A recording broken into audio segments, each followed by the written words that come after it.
안녕하세요. 사연에 빠지다의 DJ 민영입니다. 오늘은 60대 초반의 여성분께서 사연 보내주셨는데요. 감당하기 어려운 고난이 찾아왔다며 어렵게 이야기를 꺼내주셨습니다. 우리 사연자님이 느끼셨을 허망함과 상실감, 정말 마음 깊이 공감하면서 읽을 수 있었는데요. 여러분도 끝까지 들어주시길 바랄게요.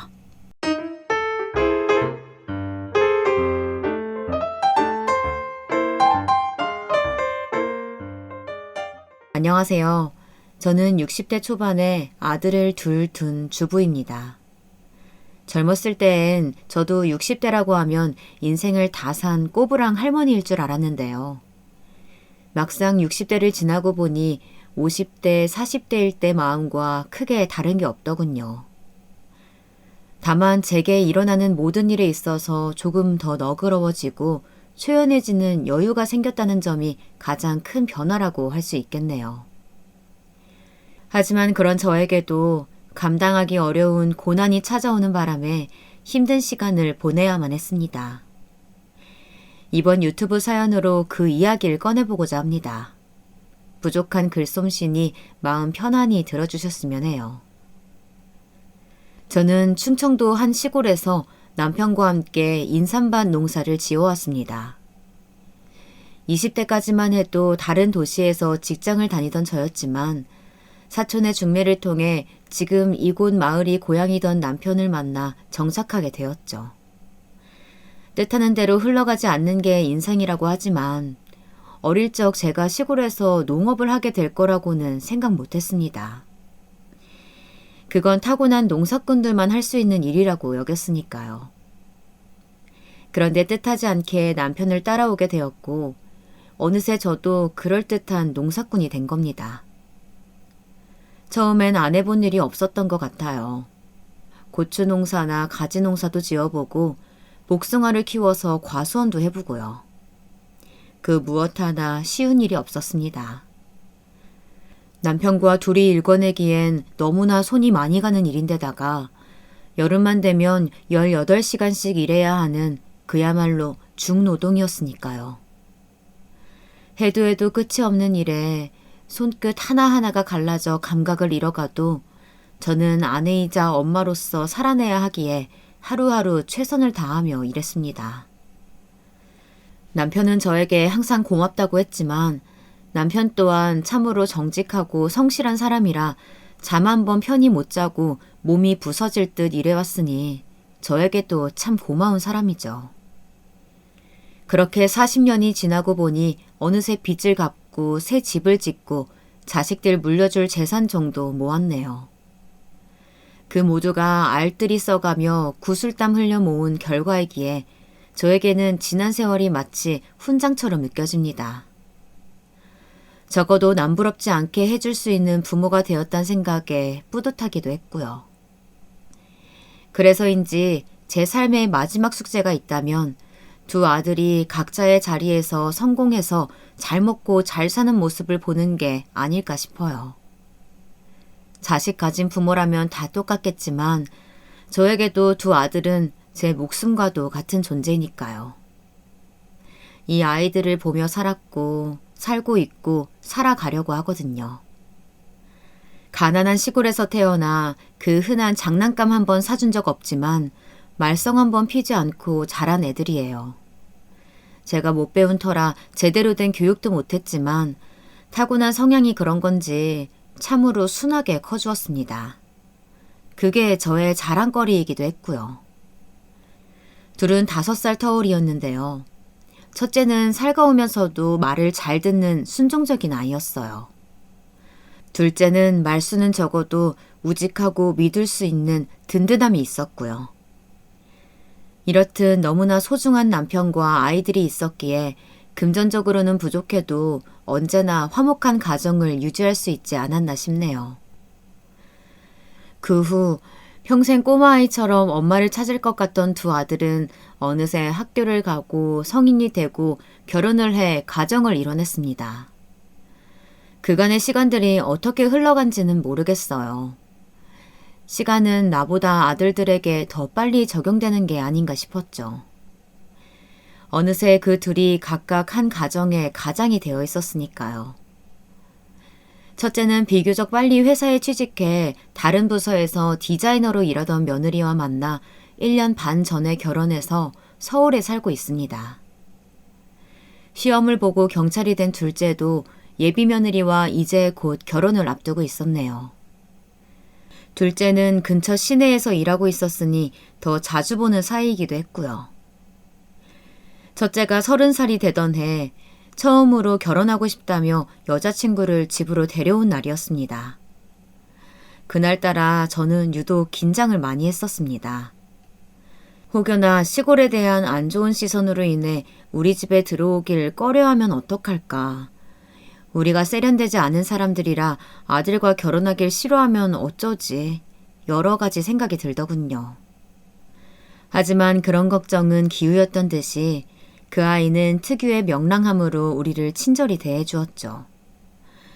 이런 마을은 처음 와봤지만 도시와 다르게 자연의 따뜻하고 온화한 분위기가 마음에 든다면서요. 나중에 나이 들면 이런 시골 마을에서 사는 것도 너무 좋겠어요. 원래 그런 로망 하나쯤 가지고 있잖아요. 어머님, 아버님 댁 옆에 살아도 좋을 것 같고요. 그치, 지은 씨? 적당히 강단도 있고 고집도 있어 보이는 게 첫째와 잘 어울리는 아내감이라고 생각했죠. 첫째는 다 좋지만 약간은 무른감이 있어서 줏대를 잡아줄 사람이 필요한 것 같았거든요. 그 만남 이후로 첫째 아들의 결혼은 일사천리로 진행되었습니다. 그동안 모아둔 돈으로 집을 마련해 주려고 했지만 첫째가 거절하더라고요. 자신이 모아둔 돈도 있고 첫 집은 대출을 받아서 전세로 가려고 했다면서요. 엄마, 괜찮아. 요즘 다 대출받아 사는데요, 뭐. 안 도와주셔도 돼요. 아니다. 엄마 아빠의 성이야. 젊은 너희들이 돈 모으는 거 쉽지 않을 텐데 벌써부터 빚내면 안 되지 않니? 고마워요, 어머님.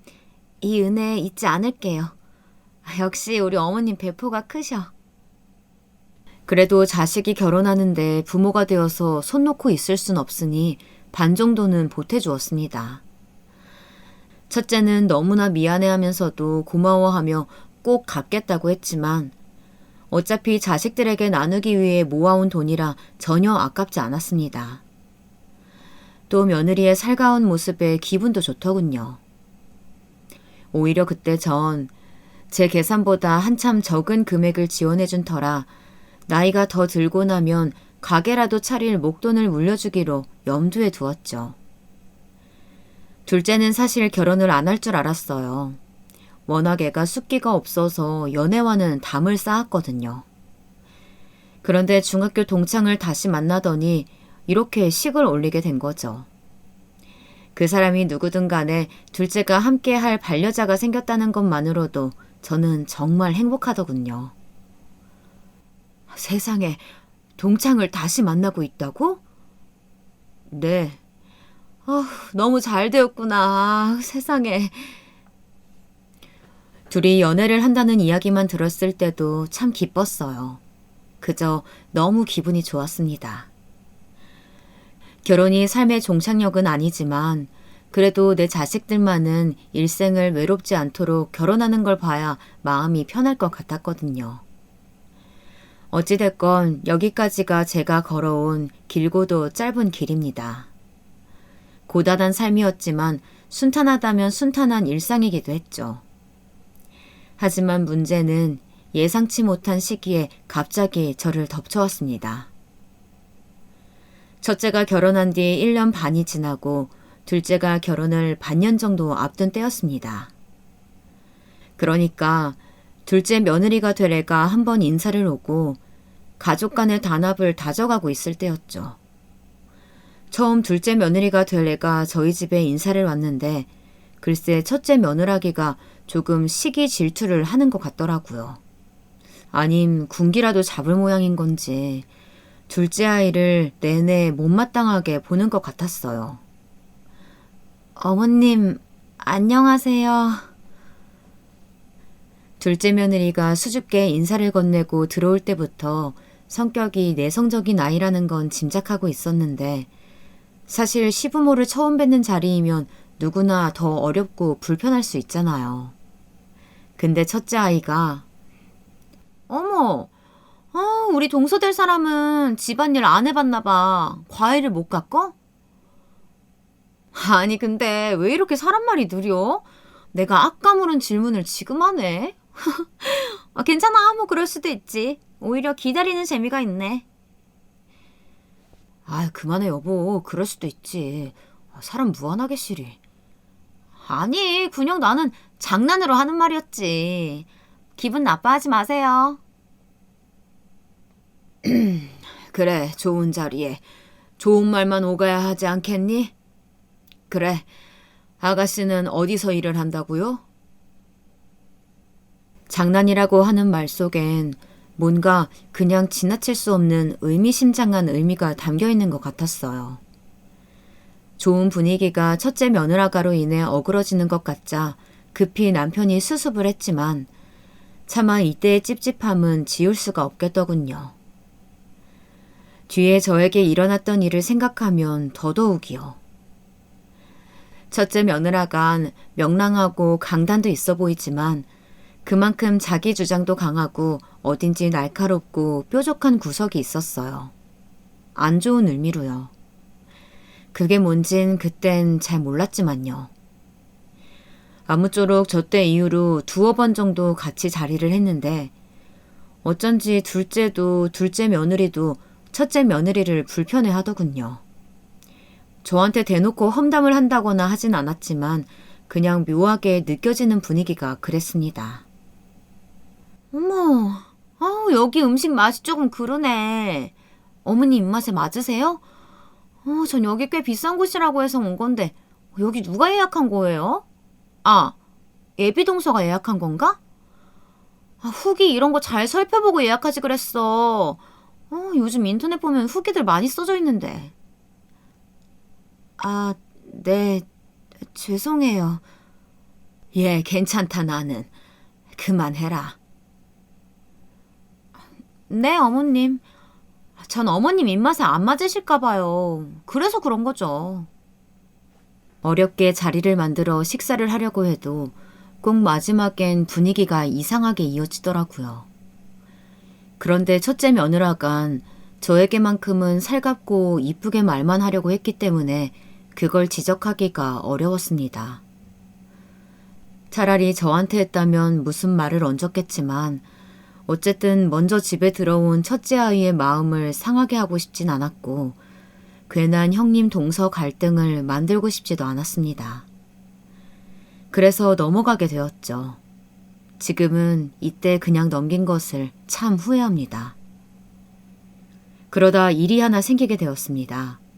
별로 좋은 이야기는 아니지만 상황을 위해 먼저 설명하자면 남편이 나무를 하다가 낮은 절벽으로 떨어진 바람에 다리가 부러진 거예요. 그 뒤로 거동이 불편해졌습니다. 가뜩이나 나이를 먹을수록 농사일이 버거워져서 줄이려던 참이니 남편도 휴식을 취할 겸 여름부터 겨울까지 반년 정도만 아예 쉬기로 했습니다. 몇 년 동안은 계속 살펴야 하는 인삼밭을 제외하고서요. 막상 쉬려고 하니 또 좀이 쑤셔서 싫더군요. 매일 아침 등산을 가고 강아지를 데리고 산책을 다니는 등 틈틈이 많이 움직이면서 운동을 하려고 했습니다. 사람 몸은 너무나 잠깐 사이에도 굳어버리니 최대한 건강을 유지하려고 하면서요. 쉬면서 그동안 못 갔던 교회도 가고 책도 읽고 동네 이웃들과 어울려 지냈네요.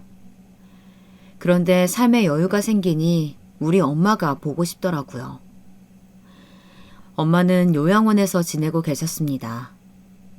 저희 집은 5남매였지만 엄마가 치매를 앓게 된 탓에 돌봐줄 만한 사람이 없었거든요. 저라도 나서서 모실까 했지만 전 일을 시작하면 왼종일 밖에 있어야 하고 그럴 바엔 차라리 형님들이 모여있는 서울에 계시는 게 좋지 않을까 싶었습니다. 돌아가면서 엄마를 찾아뵈면 될 테니까요. 다만 제가 살고 있는 곳이 요양원으로부터 너무 멀어서 자주 찾아뵙진 못했습니다. 그게 항상 마음의 짐으로 남아 있었네요.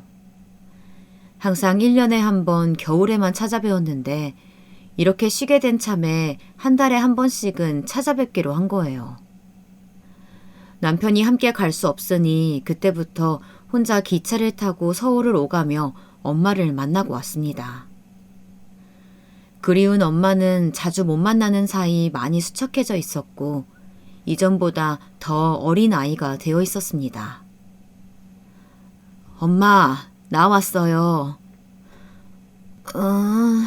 그래. 왔니? 아이고. 제 얼굴도 잘 못 알아봤지만 다행히 입다금씩 정신이 들어 제 이름을 몇 번이나 부르곤 하셨네요. 희미한 목소리지만 그 한 글자 한 글자가 얼마나 감격스러웠던지. 저도 이젠 할머니가 되었지만 엄마 앞에선 여전히 사랑을 바라는 어린 딸이 되더라고요. 그렇지만 자식을 위해서 평생을 헌신하고 살아오신 분인데 이렇게 혼자서 침대에 누워있는 모습을 보니 죄송스러운 마음이 더 컸네요. 그렇게 한 달에 한 번씩 의례적으로 찾아뵌 지도 3달이 지났을 때쯤이었습니다. 남편은 최대한 움직임을 삼가야 했기에 집에만 머무르다 보니 자동적으로 제가 남은 일거리를 도맡게 되었죠. 어차피 여름에 심은 게 없다 보니 큰 일손이 필요한 건 없었지만 이전에 읽어둔 것들을 처리해야만 했어요. 가을이 되니 생각보다 거둘 게 많아서 몇 주간은 꽤나 바삐 움직여야 했습니다. 그런데 그 와중에 엄마 요양원에 갈 날짜가 다가온 겁니다. 바쁜 시기니 일정을 미루려고 했지만 이내 포기했습니다. 안 그래도 지난번에 다녀올 때 하늘이 뚫린 듯 비가 오던 터라 약속을 미뤘었거든요. 그랬더니 요양원 쪽에서 급히 연락이 와서는 엄마가 울고 불고 난리를 친다는 겁니다. 막내딸이 오늘 오기로 약속을 했는데 오지 않았다면서 찾아달라고 그런 거라고 하더라고요. 그 이야기를 듣는 순간 말문이 막히고 어찌나 죄송스럽던지. 전화를 끊고서 허겁지겁 둘째에게 데려다 달라고 부탁해 곧바로 서울로 향했습니다. 저에겐 수많은 일정 중 하나지만 그게 엄마에겐 얼마나 소중한 약속이었을지 생각을 못했던 거예요. 그날 요양원에 도착하자마자 엄마를 꼭 깨어나줬던 기억이 선명하네요. 그래서 이번에도 약속을 변경하지 않고 다녀오기로 한 겁니다. 하지만 하필이면 그날 새벽부터 할 일이 많아서 오전 기차를 놓쳐버리게 되었어요. 할 수 없이 오후 차를 타고서 서울로 향했습니다. 부끄럽지만 일을 하고 바로 출발한 터라 꼴이 말이 아니긴 했어요. 제대로 씻지도 못하고 옷만 대충 갈아입은 채요. 올라가는 기차 안에서 급한 대로 정돈하긴 했지만 평소 때와는 차이가 있었을 거예요. 올라가자마자 엄마를 만나고 나서 이런저런 이야기를 나누다 보니 어느새 늦은 저녁이 되었더라고요. 뒤늦게 집으로 올라가려니 오전에 무리해서인지 몸은 이미 녹초가 됐고 밤은 깊어져서 난감하더라고요. 염치 없지만 어쩔 수 없이 첫째에게 연락을 하게 됐습니다. 이전에도 외할머니 요양원 가게 되면 본인 집이 근처니 와서 자고 가라고 몇 번이나 말했었거든요. 하룻밤만 신세 지자는 생각으로 연락을 해보았더니 고맙게도 바로 오더라고요. 첫째 집은 예전에 첫 이사했을 때 잠시 들린 것 말고는 처음이었습니다.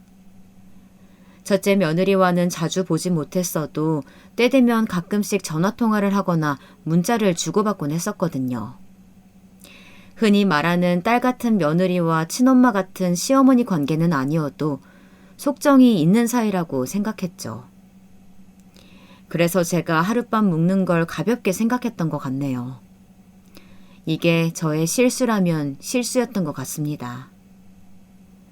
첫째 집에 도착하고 나니 며느리가 반갑게 맞이하더라고요. 어머니, 지은 씨한테 이야기 들었어요. 너무 잘 오셨어요. 근데 집을 깔끔하게 못 치워서 죄송해요. 어머니 집이라고 생각하고 푹 쉬다 가세요. 아휴, 고마워라. 이렇게 갑자기 오게 돼서 다은이 너한테 너무 미안하네. 신세 지고 싶지 않았는데. 아유, 그런 말씀을요. 오히려 잘 됐어요. 밤늦게 돌아가시면 위험하셨을 테고 이렇게 된 거 아들 집도 구경하시면 좋잖아요. 고맙다. 고마워. 빈말이라도 먼저 나서서 반겨주고 챙겨주는 며느리가 너무나 고맙더군요. 저는 샤워를 마치고서 아들 부부와 함께 이런저런 이야기를 나누었습니다.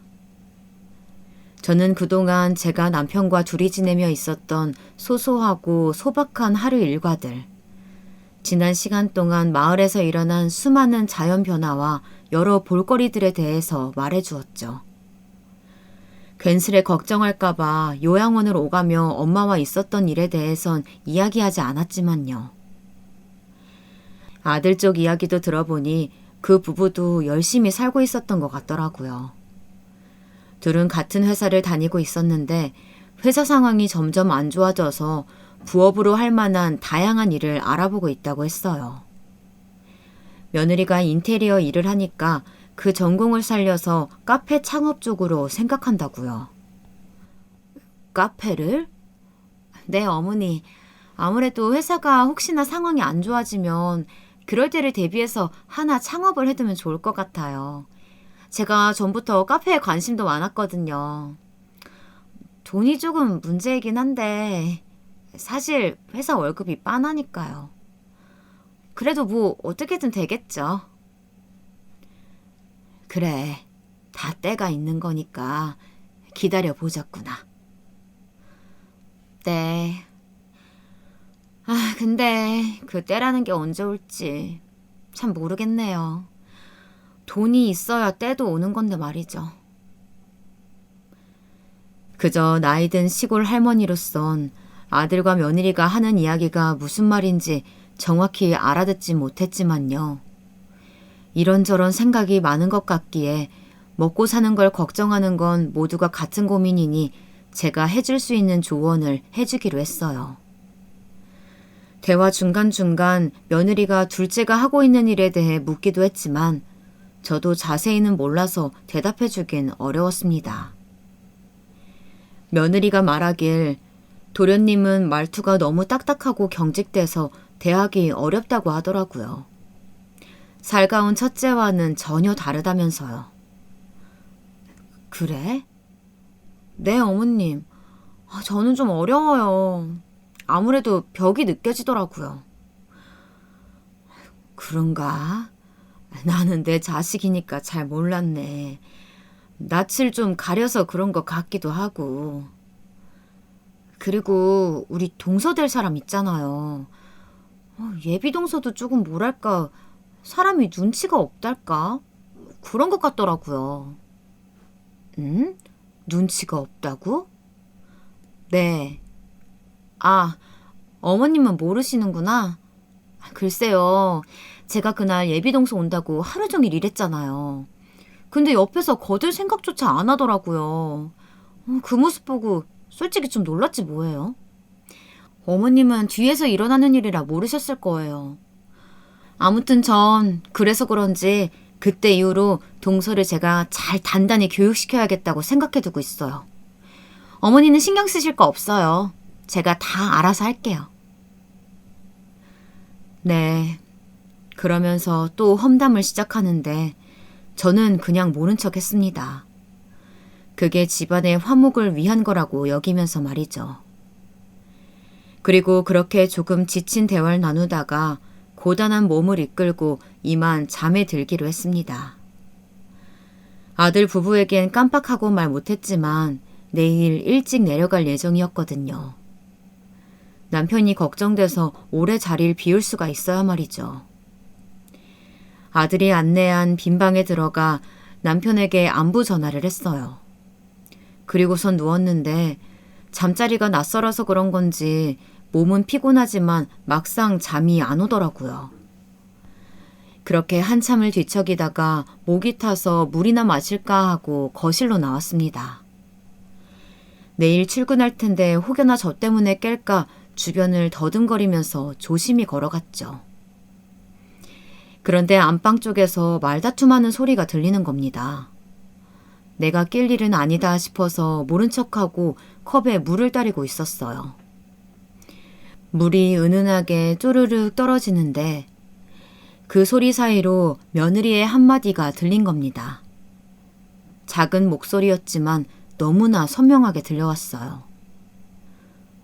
그래서 어머님은 언제 간대? 저는 설마 제 이야기인가 싶어서 천천히 안방 쪽으로 걸어갔습니다. 그냥 끝까지 모른 척 했다면 그 후엔 지금과 아예 다른 상황이 펼쳐지고 있을지도 모르겠네요. 하지만 그때 당시 저는 혹시 제가 민폐되는 일을 한 걸까 겁이 났어요. 그래서 꼭 그 이야기를 듣고 싶었던 것 같습니다. 제가 안방 틈 사이로 들었던 대화는 정말로 아들 부부가 한 말이 맞는지 아님 또 다른 사람이 있는 건 아닌지 의심할 정도로 상상하지 못한 이야기였습니다.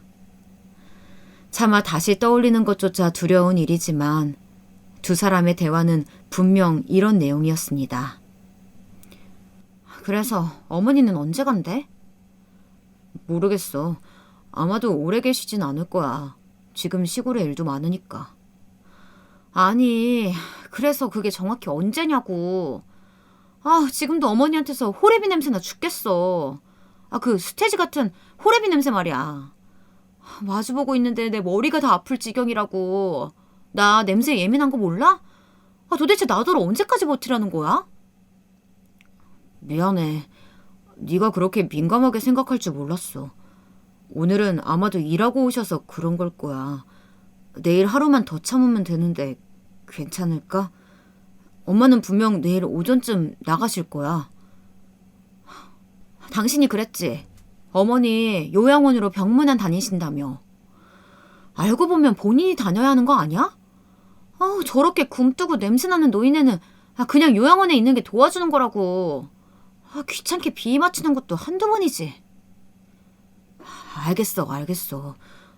미안해. 내가 내일 엄마 가고 나면 우리끼리 외식하자. 너 좋아하는 파스타 먹으러 가자. 내가 레스토랑 예약해둘게. 자기 때문에 참는 거야. 한 번, 2번이 마지막이야. 다투는 소리가 잦아들었지만 저는 그 자리에서 한 발자국도 움직일 수 없었어요. 그 순간만큼은 차라리 꿈이길 바랬습니다. 잘못 들은 거길 바랬어요. 그토록 믿고 의지했던 첫째 아들 부부에게 배신당하고 모욕을 받은 게 너무 수치스러워서요.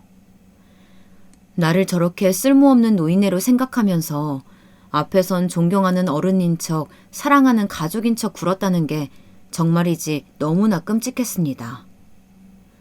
저는 숨죽인 채 다시 방으로 돌아갔습니다. 그 긴 밤 내내 소리가 새어나가지 않게 웅크리고서 눈물을 흘릴 수밖에 없었어요. 그동안 아들만을 바라보며 그 힘든 순간들을 견디고 버텨온 내 신세가 딱하고 안타까워서 울음이 멈춰지질 않더라고요. 내가 훈장으로 여겼던 것들이 다 허사였다는 것을 알게 되니 모든 게 무의미해지는 것 같았죠. 그런 와중에도 더욱 신경이 쓰였던 건 며느리가 말했던 것처럼 엄마가 처음 요양원에 갔을 때도 자식들이 당신을 그렇게 생각해서 보낸 거라고 생각할까봐 겁이 나더라고요. 혹시나 그렇게 오해했을까봐, 만약 그랬다면 이제 와서 그 오해를 풀 수 있을까 하는 생각들로 머리가 너무나 복잡했습니다. 아직도 그날의 절망을 생각하면 지금도 숨이 턱 막히는 기분이에요. 어떻게 흘러간지 모를 그 긴 밤이 지나갔어요.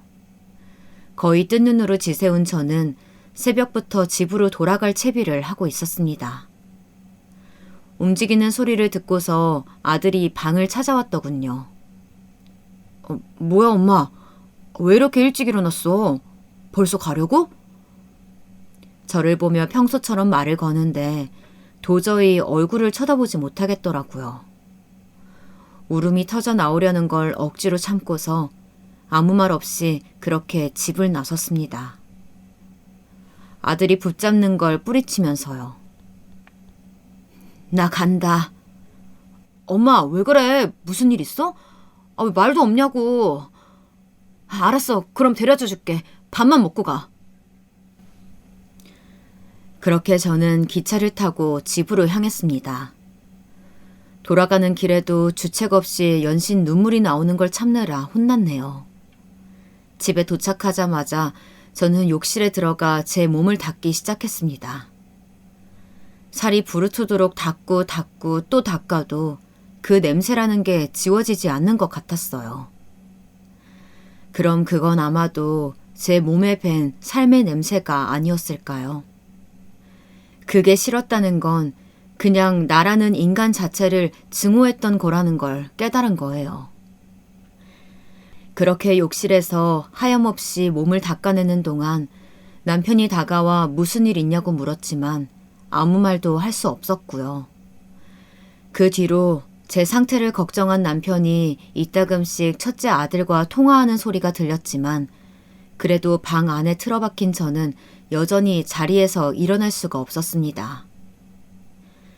그렇게 하루 이틀이 지나고 나서야 배가 고프고 그만 일어나고 싶다는 생각이 들더라고요. 남편의 도움으로 몸을 일으킨 저는 전과 같은 기력을 되찾기 위해 조금씩 움직이는 노력을 했어요.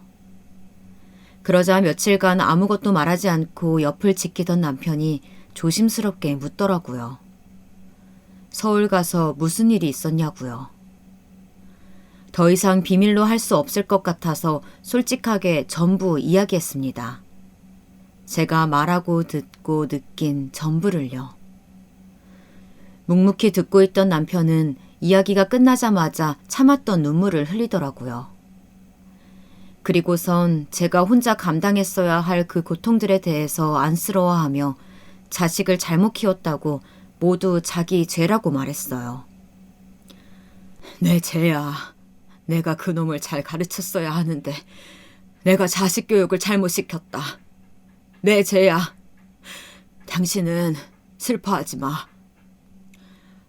아니에요. 아니야. 이게 왜 당신 탓이에요. 내 탓이지. 정말 자식 키우는 거 참 힘들구만. 힘들어. 죄라는 말이 너무나 마음이 아파서 저는 남편을 안았고 우리 부부는 서로를 부둥켜 안고서 소리 죽여 울었습니다. 우리는 그저 한평생 우리 자리에서 최선을 다해 일해온 것뿐인데 대체 무슨 죄를 지었기에 이런 고통을 받아야 하는 걸까요? 억울하고 분해서 참을 수가 없었어요. 그 뒤로 저와 남편은 깊은 우울감을 느낀 탓에 집 안에서만 머무르며 조용히 생활했습니다. 저희 집에서 가까이 살던 둘째가 이런 변화를 자각하고서 때마다 찾아오기 시작했죠. 우리가 걱정돼서 온 거였지만 좀처럼 입을 열지 않으니 답답해하는 것 같았어요. 엄마, 아빠, 왜 그러세요? 정말 아무 일 없으신 거 맞아요? 괜찮다. 정말 괜찮아. 거기다 둘째 며느리가 될 아이까지 걱정스레 저희를 쳐다보는데 도저히 입이 떼어지지가 않았습니다. 어떻게 그런 말을 다른 자식에게 할 수 있겠어요. 차마 입이 떨어지지 않아 눈길을 돌렸지만 대신 아이들은 곁에서 잠자코 기다리며 우리를 열심히 보필해 주었네요. 그때 정말로 둘째와 둘째 며느라기가 될 아이에게 큰 고마움을 느끼고 있었습니다. 평생 느껴보지 못한 고난의 순간이 우리 부부에게 한꺼번에 찾아와 낙담하고 있었을 때 기꺼이 우리의 손발이 되어준 둘째가 있었기에 조금씩 힘을 낼 수 있었던 것 같아요. 절망 속에서 발견한 희망처럼 말이죠. 그로부터 2주 후 저의 생일이 다가왔습니다. 생일을 챙길 기력이 없어서 이번엔 따로 모이지 않고 개별로 알아서 잘 보내라고 일렀네요. 그런데 눈치 없고 말기 어두운 사람이 제가 걱정됐던 건지 아니면 둘째에게서 다른 소식을 들은 건지 모르겠지만 첫째 부부가 집까지 찾아왔습니다. 양손에 과일과 떡을 잔뜩 사들고선 왔더라고요. 여느 때처럼 반갑게 웃으며 저에게 달려오는데 저도 모르게 뒷걸음질 치고 말았어요. 그 순간 모든 게 정막으로 바뀌었습니다. 저의 반응을 보고서 놀라 멈춘 거지만요. 이에 며느리는 다분히 놀란 듯 보였습니다. 왜 그러세요, 어머니? 무슨 일 있으신 거예요? 아니다. 잠깐 놀라서 그래.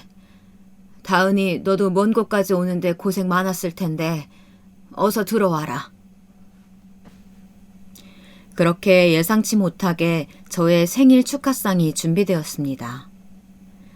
아직은 첫째네 부부를 제대로 마주할 용기가 없었지만 너무 순식간에 진행된 일이라 어쩔 수 없었죠. 둘째까지 오고서야 가족들 전부가 모였고 오랜만에 만난 어색함을 지우기 위해서 아이들은 분위기를 띄우기 위해 노력했습니다. 저는 있는 힘 없는 힘을 짜내서 애써 웃어 보였죠. 그때까지 남편은 첫째 아들 쪽을 아예 쳐다보지 않았어요. 크게 화를 내려는 걸 제가 옆에서 계속 말려서 멈출 수 있었습니다. 오늘 같은 날은 우선 넘기자고요. 그런데 문제는 다 함께 저녁을 먹고서 과일을 먹을 때 발생했습니다. 과일을 하나 집어서 먹으려는데 갑자기 첫째 며느리가 짠 하는 효과음을 내더니 선물 상자를 내밀더군요. 생신 축하드린다면서 가장 해맑은 얼굴로 선물을 준 거였어요. 저는 이번에도 애써 미소 띤 얼굴로 선물을 받아들었습니다.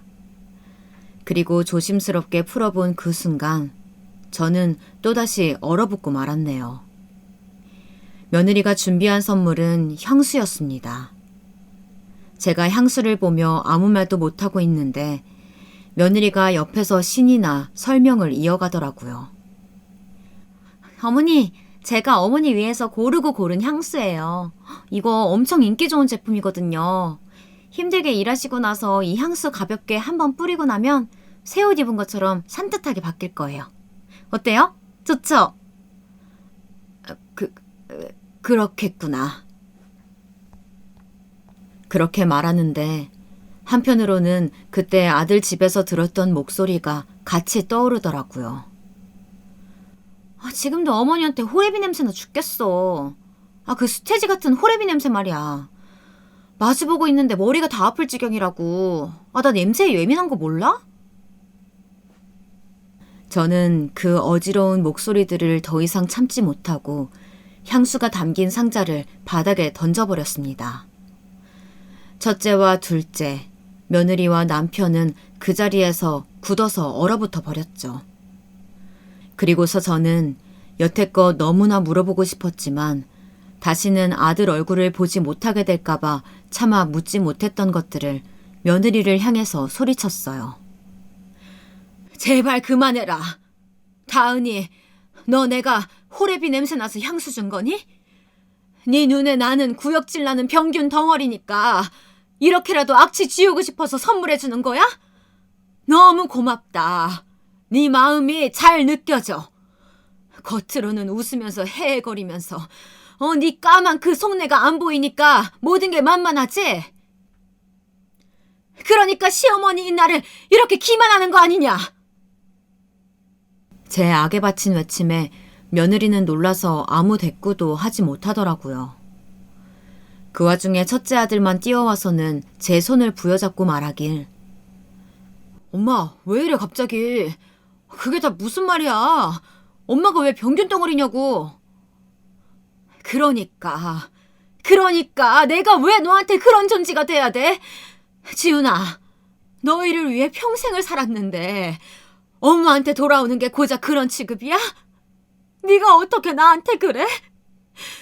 엄마 다 들었어. 너희 집에 간 날 밤에 너랑 다은이가 이야기하는 거 다 들었다고!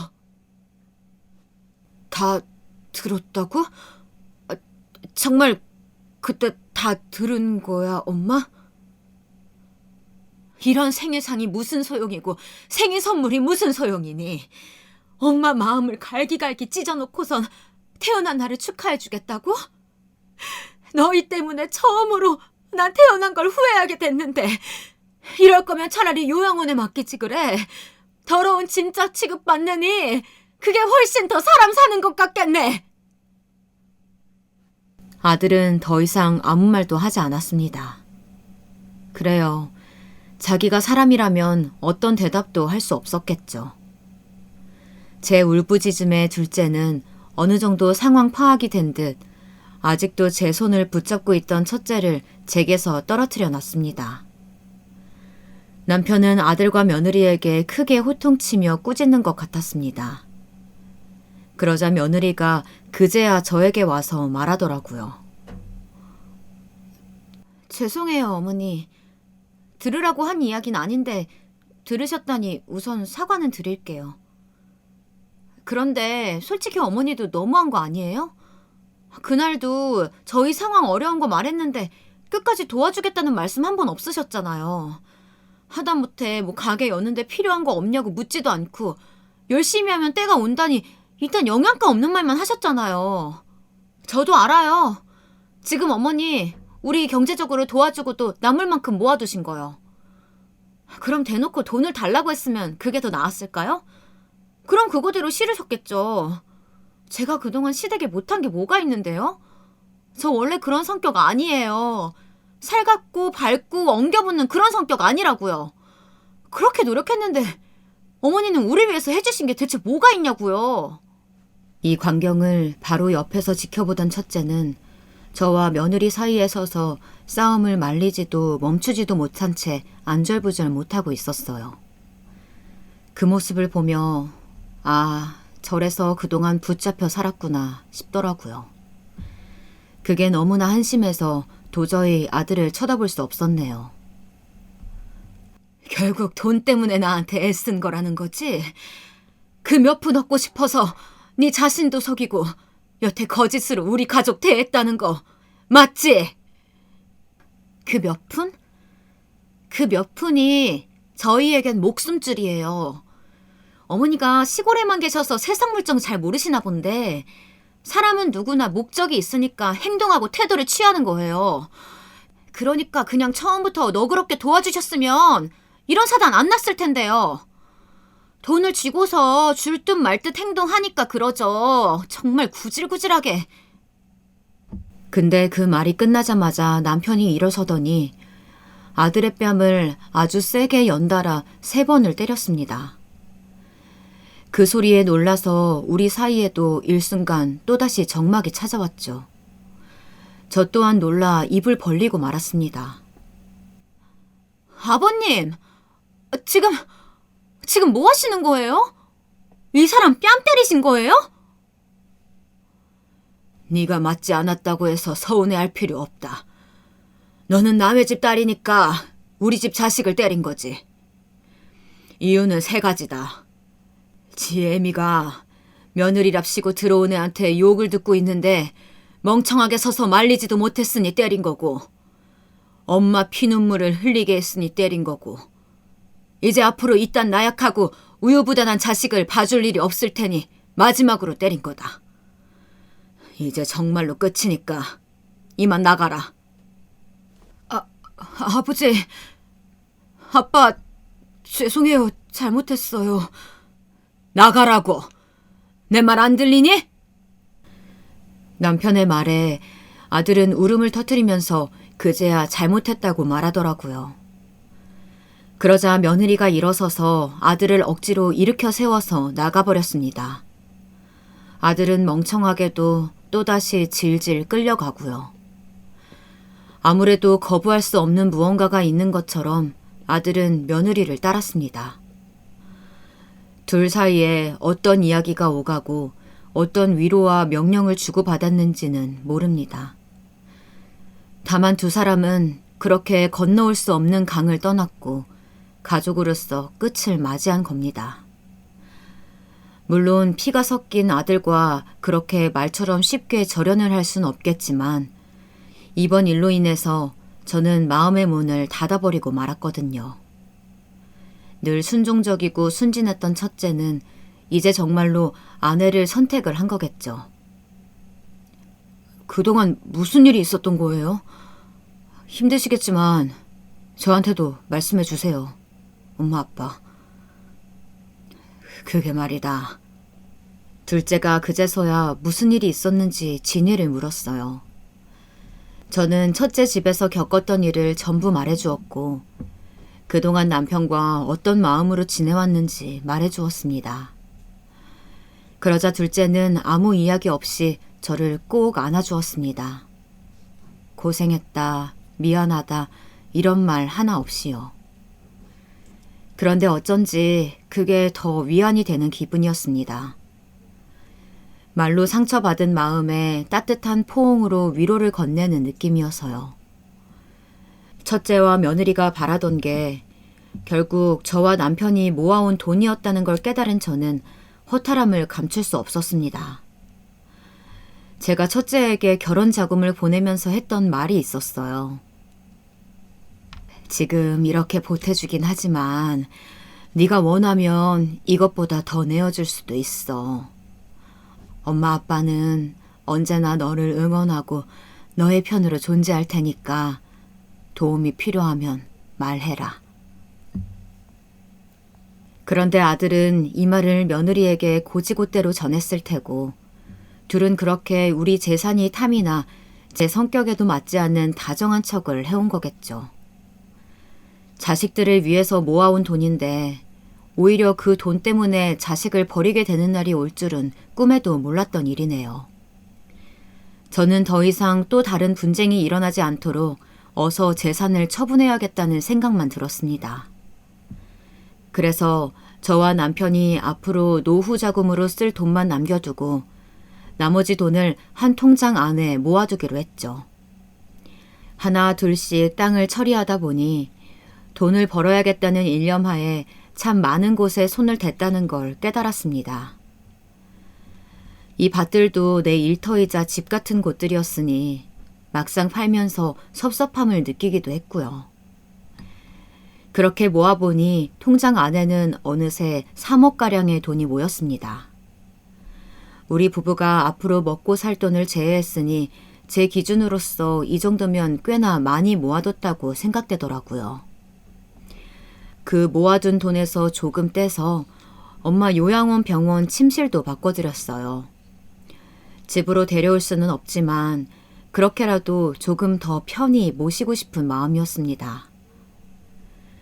남은 빚은 앞으로 살면서 더 자주 찾아뵙는 걸로 갚아 나가야겠죠. 제가 엄마를 버렸다고 생각 들지 않게 사랑하는 마음을 담아서 가려고 합니다.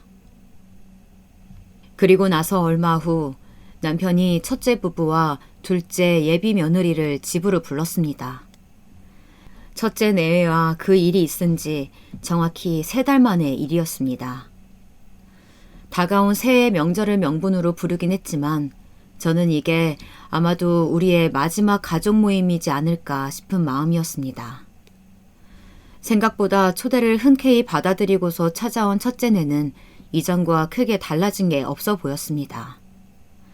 다만 아들의 얼굴에 걱정과 심려가 가득한지 낯빛이 어두워 보였지만 본인이 초래한 일이니 감당해내라는 마음에 모른 척했네요. 그와 다르게 첫째 며느리는 낯짝이 두꺼운 건지 뭔지 그 익숙한 웃는 얼굴로 인사를 건네더라고요. 안녕하세요, 어머니. 오랜만이에요. 그동안 잘 지내셨어요? 그래. 덕분에 별 문제 없이 잘 지냈다. 다행이네요. 궁금하실 텐데 저희도 회사 다니면서 열심히 살고 있어요. 카페는 조만간 어떻게든 차리려고 준비 중이고요. 나중에 개업하면 한번 놀러 오세요. 제가 맛있는 커피 타드릴게요. 첫째 며느리를 다시금 마주하는 건 구역질 날 만큼 어려운 일이었지만 다행히 대화가 길지 않은 터라 참을 수 있었어요. 그 다음 둘째네까지 모였을 때 남편은 어렵사리 입을 열었습니다. 자, 그간 우리 가족의 불화가 어디서부터 시작됐냐 하면 나와 너희 엄마는 바로 이 재산 때문이라고 생각했다. 우리를 구해줄 이 돈이 오히려 우리를 해하고 멀어지게 할 줄은 꿈에도 몰랐다. 우린 그냥 잘 먹고 잘 살고 싶었던 것뿐인데 말이지. 그래서 너희 엄마와 상의한 끝에 마지막 결정을 하기로 했다. 재산을 전부 처분하고 자식들에게 양도하는 일이지. 그리고 우리는 둘째에게 모든 재산을 넘기기로 했다. 자, 통장 가져가라. 이 말을 들은 첫째가 벌떡 일어나 통장을 빼앗아서 금액을 확인하더라고요. 3억? 3억을 모았다고요? 그래서 지금 이 거금을 지석이한테만 다 주시겠다는 거예요? 말도 안 돼. 이건 아니잖아요. 나도 엄마 아빠 아들인데 이제 와서 연을 아예 끊기라도 하겠다는 거냐고. 맞았어. 연을 끊겠다는 이야기야. 네가 그토록 바라던 돈인 거 알아. 그럼 경솔하게 굴지 말았어야지. 부모를 욕보이고서 재산을 물려받을 수 있을 거라고 생각했니? 얼굴에 침 뱉는 자식한테 돈 내어줄 만큼 우리 그렇게 무지한 사람들 아니다. 그걸 지금이라도 너희가 깨닫길 바란다. 엄마 제정신이야? 정말 제정신이냐고. 내가 장남이야. 내가 이 집 장남이라고. 아버지, 저번에 제 뺨까지 후려쳐놓고서 성이 안 풀리셨어요? 그쯤 했으면 됐잖아요. 자식이 실수했다고 이렇게 내치시는 거예요? 뒷감당 가능하세요? 뒷감당이건 뭐건 우리가 다 알아서 하마. 그러니 넌 이제 그만 나가주겠니? 더 이상 소란 피우지 말고. 흥분한 아들을 붙잡고서 이렇게 이야기하는데 며느리가 갑자기 무릎을 꿇고서 흐느끼기 시작하더라고요. 처음엔 얘가 왜 이러나 당황했지만 일으켜 세우거나 말리진 않았습니다. 이젠 대체 무슨 이야기를 하는지 궁금하기도 해서요. 역시나 며느리는 궤변을 늘어놓기 시작했습니다. 어머님, 아버님, 일단 결정하셨다면 돈이 얼마든 원하는 대로 처리하세요. 저는 저에게 주어진 상황 속에서 열심히 살아가면 되니까요. 그런데 저는 사실 저번 일을 오늘 꼭 사과하고 용서 구하고 싶어서 온 거거든요. 그것만은 알아주셨으면 좋겠어요. 어머님 이야기했던 것도 전부 진심이 아니었고 어쩔 수 없는 상황이 만들어낸 저의 오만함 정도로 받아들여줬으면 좋겠어요. 다은아, 나는 어쩔 수 없니 오만함이니 그런 말들 어려워. 그래서 그냥 그게 너의 진심이라고 생각하려고 한다. 그리고 돈은 욕심 없다는 말로 들리니까 다행인 것 같네. 우리 모든 땅 팔아 번 돈 다 저기 있거든. 지석이 결혼 자금으로 알뜰히 잘 쓸 수 있도록 옆에서 응원만 해주거라. 이 말을 듣자마자 며느리 얼굴이 울긋불긋해지더니 또다시 첫째를 데리고 나가려 하더라고요. 그런데 이번엔 첫째가 나가지 않고 버티는 겁니다. 글쎄, 전과는 정반대의 상황이었네요. 나가려면 당신 혼자 나가. 난 여기 있을게. 이렇게는 못 나간다고.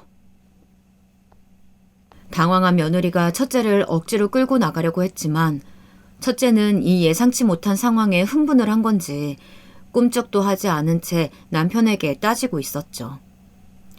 저는 부엌에 가서 물을 떠와 첫째의 얼굴에 부어버렸습니다. 아무리 돈에 눈이 멀어도 그렇지. 이제 남은 한 명 네 편까지 외면할 거냐고요. 첫째는 그제야 정신을 차렸는지 아무 말 없이 젖은 얼굴만 닦다가 이내 빠져나갔습니다. 둘째와 예비 며느리만이 그 아수라장이 된 자리를 조용히 정리했고요.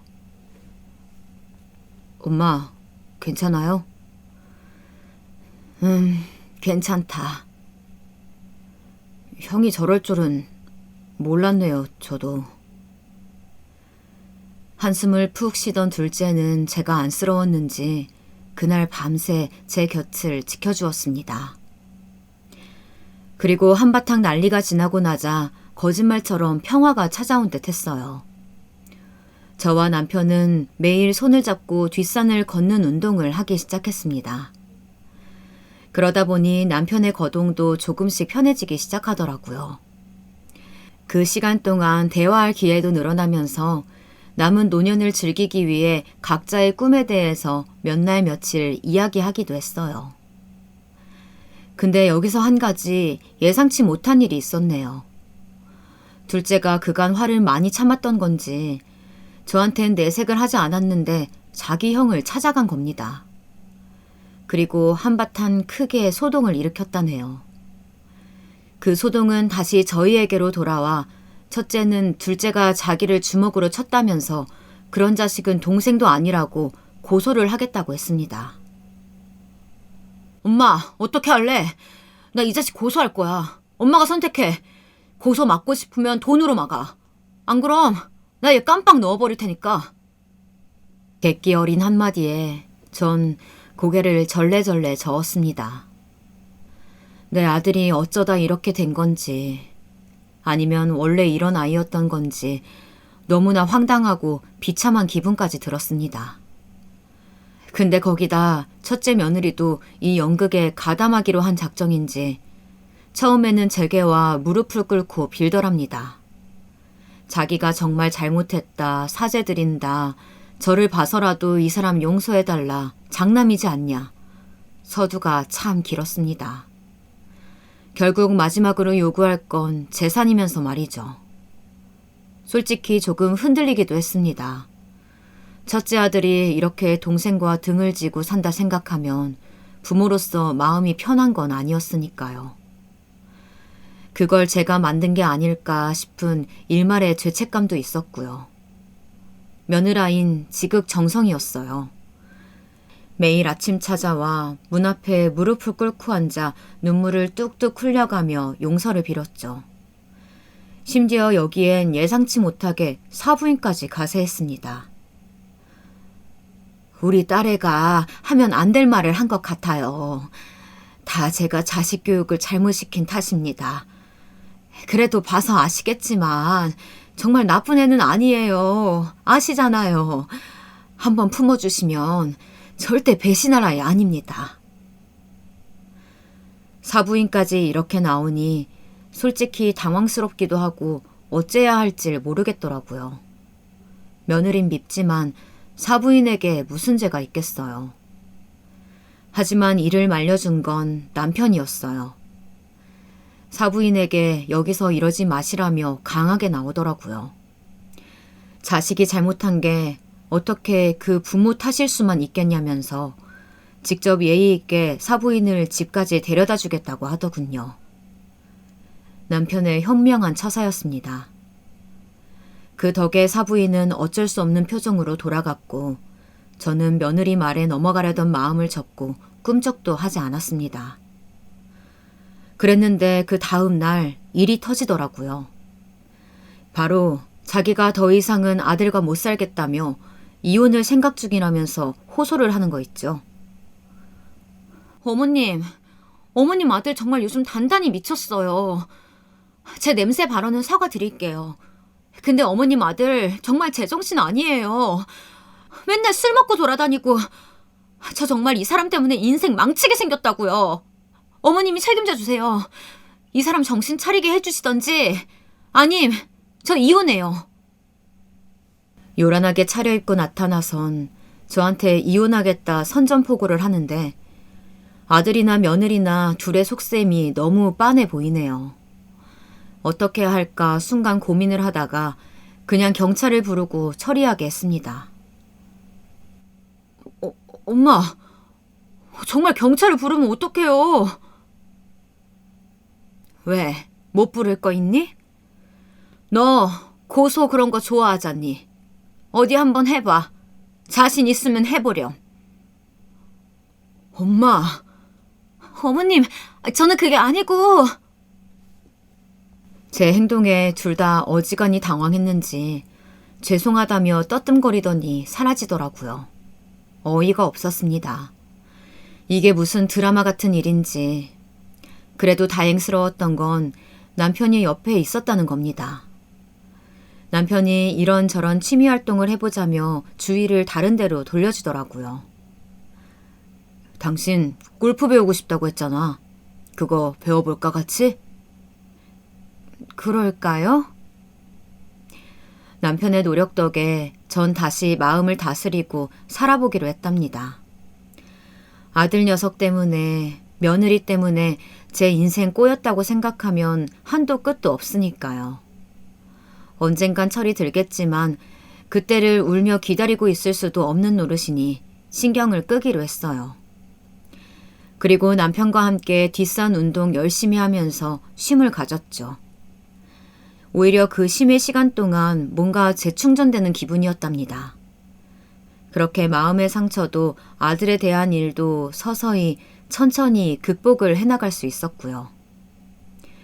요즘에는 어떻게 지내냐고요? 최근에는 함께 집에서 골프를 배우기로 했어요. 과연 그게 될런지는 모르겠지만요. 우리 둘째는 무사히 결혼을 했습니다. 너무 멋진 신랑과 너무나 아름다운 신부였죠.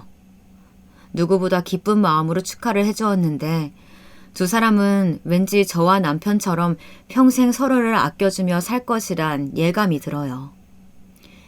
이번 예감은 저번과 다르게 분명합니다. 그런데 혼자서 모든 재산을 물려받아서 그런지 둘째가 자꾸 남편과 저를 모시고 살겠다고 하더라고요. 아니다, 괜찮아. 우린 그냥 지금 이대로가 편해. 원래 젊은 사람들은 젊은 사람들끼리 사는 거야.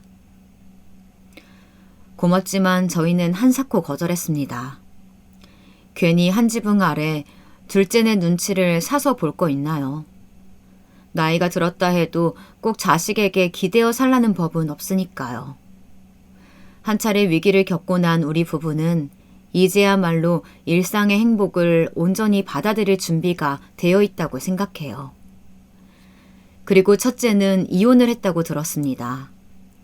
카페를 창업하는데 자금이 부족하니 의견 충돌이 일어나고 결국 크게 싸운 후에 이혼을 했다고요. 우리와 그런 일이 있고 나서부터 싸움이 잦았다고 하니 둘의 의견도 100% 맞는 건 아니더라고요. 그 두 사람이 헤어지고 나면 첫째 혼자서 단 한 번은 우리를 찾아오지 않을까 싶었는데 아직까진 오지 않았네요. 하지만 멀지 않은 시간 내 오게 될 거라고 믿습니다. 저도 아들을 다시 아들로 받아들이기까지 마음의 문을 여는 건 너무나 오랜 시간이 걸리겠지만 그럼에도 아들이 먼저 손을 내민다면 엄마로서 잡아줘야 할 것 같습니다. 나에게 실망과 상처를 안긴 자식이지만 나를 버리지 않았다면 치유의 희망은 언제나 존재하니까요. 저의 사연 재미있게 들으셨나요? 이 짧은 시간 동안 정신을 못 차릴 만큼 정말 많은 일들이 있었는데요. 남은 시간을 온화하고 평화롭게 보내라는 의미로 미리 아픈 채찍을 맞은 거라고 생각하려고요. 앞으로는 아내나 엄마로서보다는 온전한 저의 삶을 살기 위해 또 다시 남은 날들을 열심히 살아내고 싶어요. 긴 글 들어주셔서 감사합니다. 여러분의 삶도 그 어느 때보다 평화로운 날들이길 바라며 이만 마치겠습니다.